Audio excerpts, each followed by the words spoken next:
yung dalawa okay pa, yung dalawa abnormal na talaga. So yun mga kayabe, ang isusolve naman natin mga kayabe sa susunod. Nakita nyo naman mga kayabe kung paano proseso nung ginawa natin sa injector.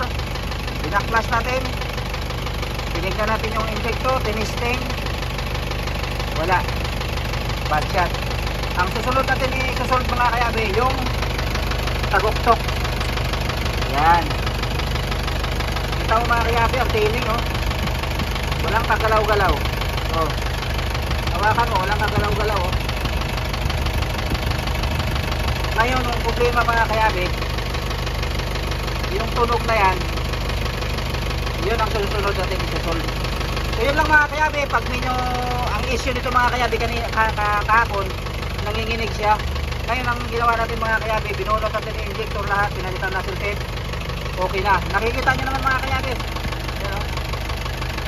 walang kagalaw-galaw. Ang susunod natin isusolve mga kayabe, yung ingay. Yan. So yun mga kayabe, kung bago ka sa akin YouTube channel mga kayabe, huwag kalimutan i-like, i-share ang video mga kayabe, at hit na rin ang notification bell para lagi kayong updated sa aking mga bagong video. So yun lang mga kayabe, just keep on watching. So yun mga kayabe, parang bago na yung tunog, walang kagalaw-galaw.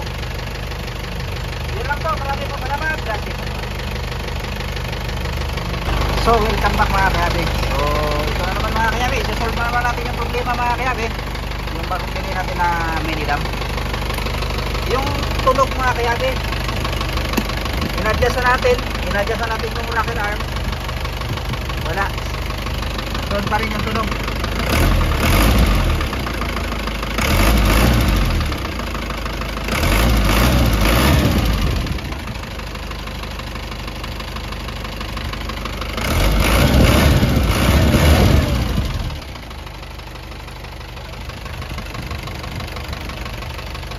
Natin mga kayabe. So yun mga kayabe, binunot na namin yung piston ring, piston. Ito mga kayabe, okay pa naman yung liner, sleeve nya, okay pa siya, walang problema sa sleeve, okay pa siya. Ngayon tumataguktok mga kayabe, yung parang pag umaandar siya mga kayabe, pag umaandar siya may ganun, no? Yan ganyan, may ganun siya. Kanina naririnig nyo naman yon kung paano nagiging problema. Ito mga kayabe, papaliwanag ko sa'yo. Ito lang yung mga kayabe, oh. Unang-una mga kayabe, ito ang piston number 4 to mga kayabe. Ba't ganito mga kayabe? Parang bago naman siya. Pero ang problema mga kayabe is may problema siguro yung crankshaft nito mga kayabe. Ba't gumanito siya mga kayabe? May problema ang crankshaft nito, number 4, yung sa sigunyal, sa crankshaft. Ngayon mga kayabe, yung ating problema mga kayabe, nasaan na yun? Ito, pagmasdan nyo maigi mga kayabe, yung swing nya yung mga ganyan mga kayabe, yung ganyang swing, okay lang yan. Pero yung swing na ganito mga kayabe, oh, yan mga kayabe, oh,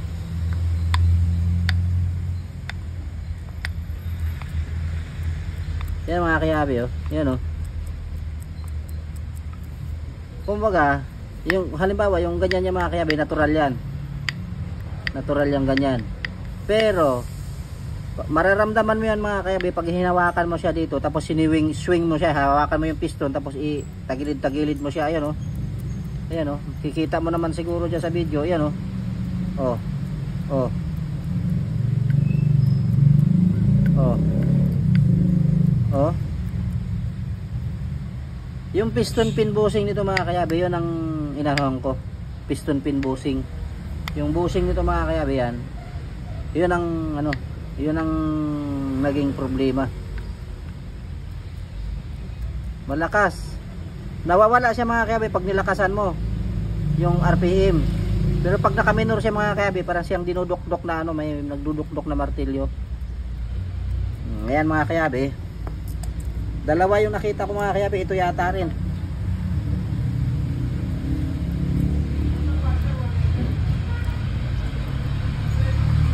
Ito okay to.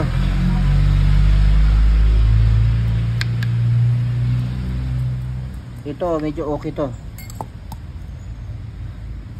Ito mga kayabi,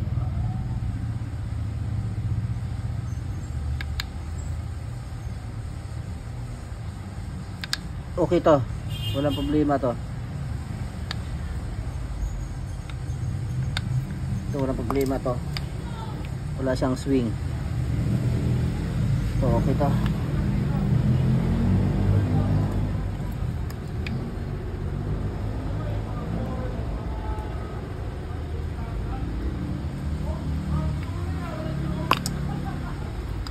Ito mga kayabi,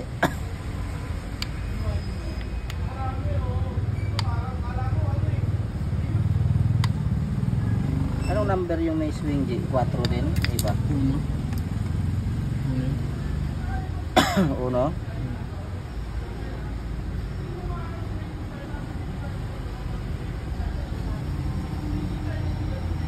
Ito mga kayabi,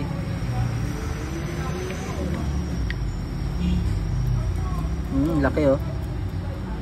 Mga taguktok siya eh. Yung laki oh.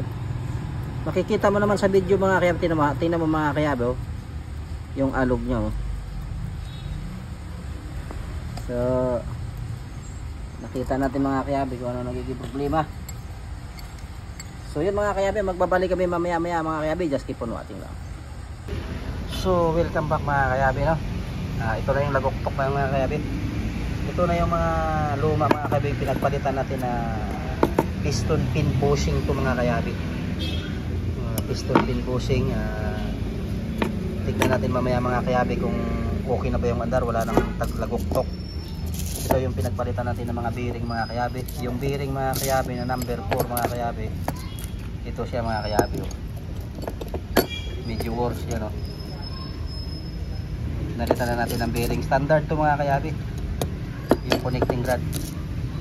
So update ko kayo mamaya mga kayabi pag napaandar na natin. Just keep on watching lang. Okay. Go. So yun mga kayabi, tingnan mo mga kayabi, yan o, umiikot ito. Ito hindi sumasama. Ayos. So error mga kayabi. Ang daming problema nito. So yun mga kayabi, babaklasin natin ito mga kayabi, para mabunot natin. So yun mga kayabi, gagawa natin ito ng paraan mga kayabi para magamit pa natin. I-ono natin yung makina, tapos kukuha tayo ng marker kung saan siya nakatapat. So yun lang mga kayabi, just keep on watching. Alam ko kung anong...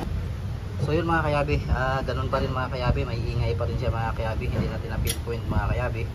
Ngayon ang crankshaft tayo mga kayabi, yun ang ating pinpoint mga kayabi, crankshaft. Bababa na natin yung makina, pag-ride natin yung crankshaft natin ng 0.25. Yan, back ulit. So yun mga kayabi, ito na yung binaba natin makina mga kayabi na 4B E1. So yun mga kayabi, yung crankshaft mga kayabi, itong dulo nito mga kayabi, ito yung paduktong nito mga kayabi, binentisin ko na natin 0.25 kasi yung journal niya mga kayabi ublong na. Para sure ball 0.25 tayo mga kayabi. Tapos yung camshaft mga kayabi, yan yung mahaba na yan, pinalitan natin yan kasi alam nyo kung bakit mga kayabi. Yung dulo niya mga kayabi,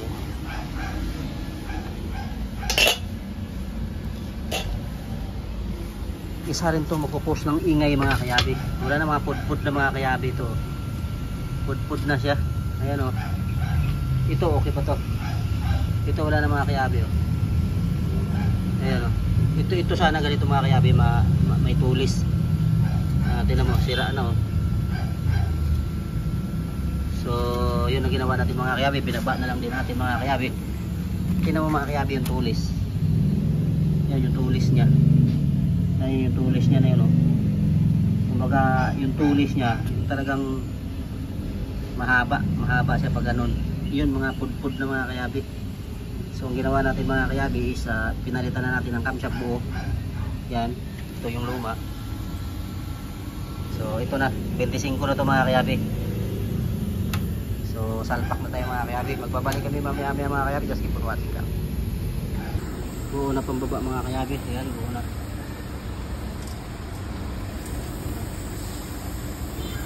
So ngayon mga kayabi, yung lining natin mga kayabi is bago.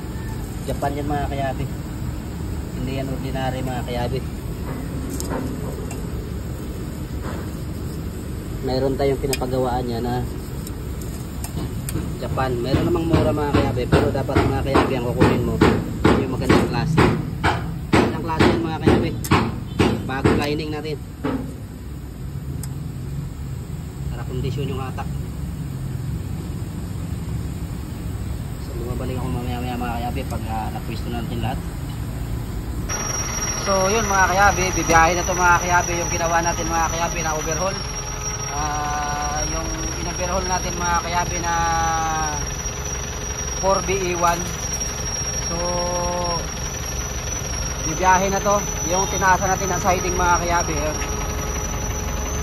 Mababa yan na nakuha natin mga kayabi.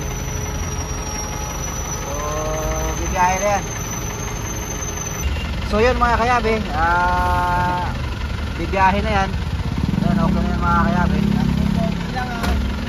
So ito yung driver natin mga kayabi. Anong masasabi mo Marvin sa truck mo? Okay. So yun mga kayabi, maraming salamat mga kayabi. Sana nasubaybayan nyo mga kayabi yung beginning at saka last natin mga kayabi na sinabitan natin mga kayabi ng LED na reverse light yung mga kayabi. O sige, larga. Inisan mo na.